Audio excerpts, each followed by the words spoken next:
భార్య భర్తకు ఏ వైపున పడుకోవాలి? వాస్తు శాస్త్రం ఏం చెబుతుంది?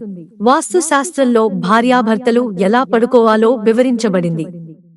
అంటే భార్యాభర్తలు ఏ దిక్కున తలపెట్టి పడుకోవాలి లేదా పడకగది ఎక్కడ ఉండాలి వంటి విషయాలను వివరించబడింది.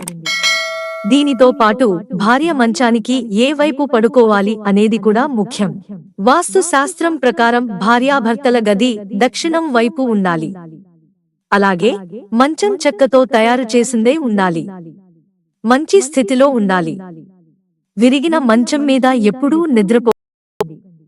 గదిలో లేత రంగులను కూడా ఉపయోగించండి.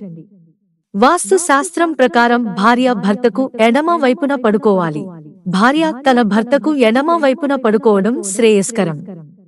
ఇది వైవాహిక జీవితాన్ని సంతోషంగా ఉంచుతుంది. అలాగే శ్రేయస్సు పెరుగుతుంది.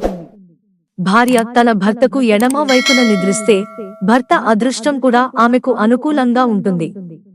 భర్త చాలా కాలం జీవిస్తాడు. అతని ఆరోగ్యం కూడా బాగానే ఉంటుంది.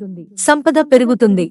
పురాణాల ప్రకారం శివుడు అర్ధనారీశ్వరుని రూపాన్ని తీసుకున్నప్పుడు అతని ఎడమ శరీరం నుండి పార్వతీ తల్లి కనిపించింది.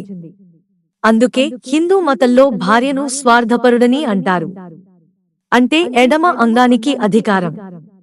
ప్రతి శుభకార్యంలో భార్య భర్తకు ఎడమ వైపున కూర్చోవడానికి ఇదే కారణం. అలా కాకుండా వివాహం ముగిసిన వెంటనే వధువును వరుడికి ఎడమ వైపున కూర్చోబెడతారు. అంటే ఇప్పుడు వారు భార్యాభర్తలు.